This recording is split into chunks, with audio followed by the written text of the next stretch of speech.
हम बात कर रहे हैं यस बैंक की। 2003 से बैंक वर्क कर रहा है, मिड कैप बैंक है, मार्केट कैप 40,000 करोड़ से ज़्यादा का है।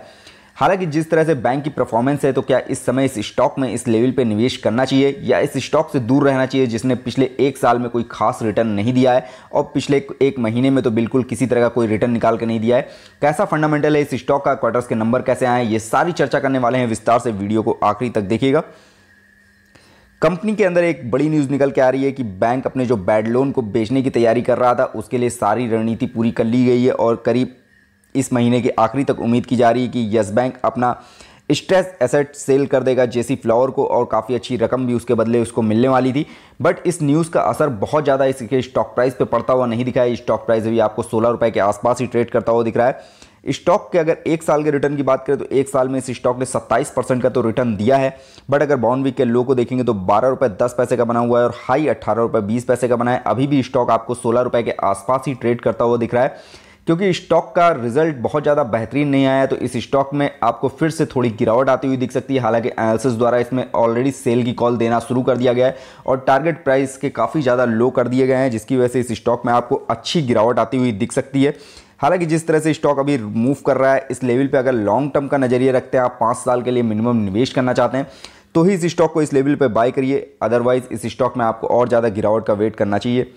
स्टॉक का पी रेशियो जो है काफ़ी ज़्यादा हाई जाता हुआ दिख रहा है।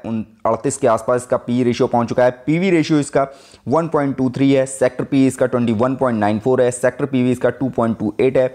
सेक्टर डिविडेंड की बात करें 0.87% निकल के आता है। हालांकि कंपनी किसी तरह का भी डिविडेंड ऑफर नहीं कर रही है। लॉस मेकिंग कंपनी है। 2 साल पहले काफ़ी ज़्यादा घाटा था। 2021 का फाइनेंशियल ईयर अच्छा बीता था कंपनी का, बट जिस तरह से कंपनी का अभी प्रेजेंट में रिजल्ट आ रहे हैं, क्वार्टर्स के नंबर फिर से गिरावट में देखने को मिल रहे हैं, जिसकी वजह से इस स्टॉक का प्राइस काफ़ी ज़्यादा प्रेशर में देखने को मिल रहा है।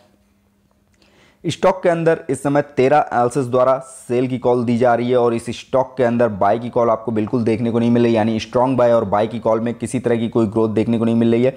सिर्फ 5 एनालिसिस द्वारा होल्ड की कॉल दी गई है। सेल की कॉल 4 एनालिसिस द्वारा और स्ट्रॉन्ग सेल की कॉल 4 एनालिसिस द्वारा देखने को मिल रही है, यानी इस स्टॉक में एनालिसिस उम्मीद कर रहे हैं कि इस स्टॉक में भी और ज़्यादा गिरावट होती हुई आपको दिख सकती है।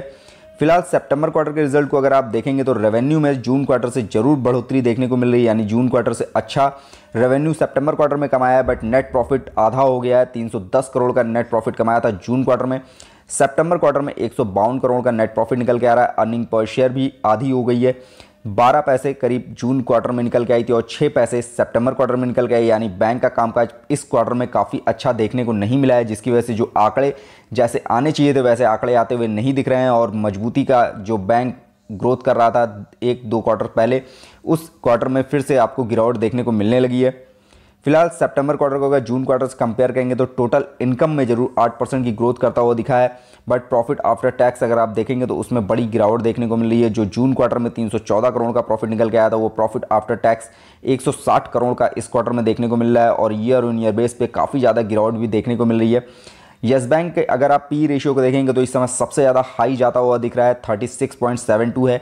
वहीं अदर बैंक को अगर कंपेयर करेंगे तो उनका पी रेशियो काफ़ी ज़्यादा लो पे देखने को मिल रहा है। हालांकि कहा जाता है कि 30 के ऊपर अगर पी रेशियो जाता है तो स्टॉक में आपको गिरावट का वेट करना चाहिए। हालांकि इसका स्टॉक ऑलरेडी बहुत ज़्यादा लो पे ही रन कर रहा है और बहुत ज़्यादा संभावनाएं नहीं है कि बहुत ज़्यादा हाई रेंज पे ये स्टॉक जाएगा, बट गिरावट में ये स्टॉक आपको देखने को मिल सकता है।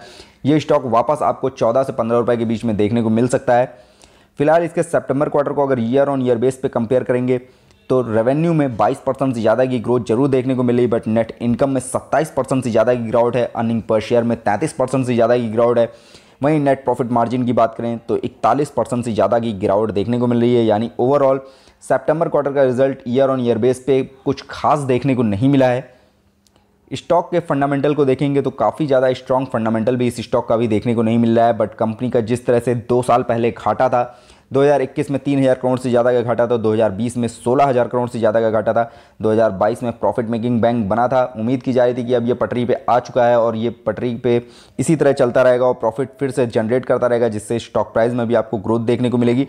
बट ऐसा होता हुआ नहीं दिख रहा है, क्योंकि जून क्वार्टर का रिजल्ट तो अच्छा आया था, बट सितंबर क्वार्टर का रिजल्ट वापस फिर से गिरावट में देखने को मिला है। अब उम्मीद की जा रही है जो 2 क्वार्टर्स के रिजल्ट बचे हुए हैं, अगर वो अट्रैक्टिव आते हैं तो इस स्टॉक में अच्छी मूवमेंट आती हुई दिखेगी।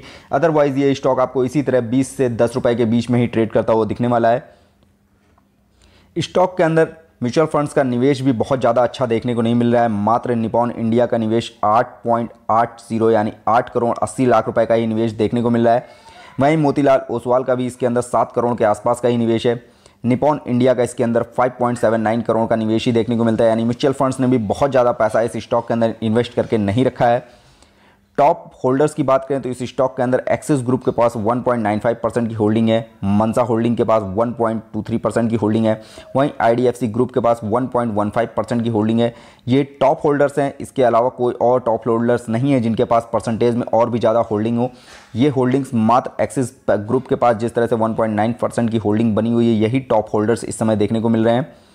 रिटर्न ऑफ इक्विटी देखेंगे तो आप रिटर्न ऑफ इक्विटी एफडी से बेहतर निकल के नहीं आ रहा है, यानी इस स्टॉक के अंदर निवेश करने पे एफडी से बेहतर रिटर्न नहीं मिल रहा है।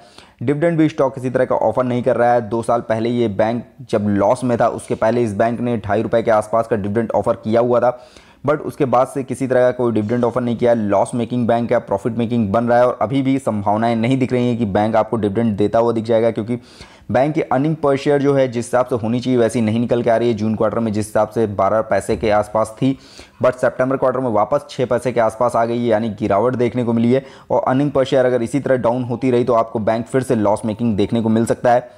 एंट्री पॉइंट की बात करें तो ग्रीन सिग्नल जरूर देखने को मिल रहा है, बट ये ग्रीन सिग्नल आपको लॉन्ग टर्म के माइंडसेट के साथ ही देखने को मिल रहा है, यानी 5 साल का निवेश करने का मन है आपका तो ही इस स्टॉक में निवेश करें। शॉर्ट टर्म का नजरिया है तो इस स्टॉक में निवेश करने से बचना चाहिए। नो रेड फ्लैग, अभी फिलहाल किसी तरह का कोई रेड फ्लैग नहीं लगा हुआ है, बैंक किसी भी तरह के एसएम या जेएसएम लिस्ट में नहीं डाला गया है। फिलहाल अगर स्टॉक के पीरियड लेवल की बात करें तो स्टॉक का पीरियड लेवल क्या कहता है, स्टॉक में कितनी बढ़त हो सकती है और कितनी गिरावट देखने को मिल सकती है।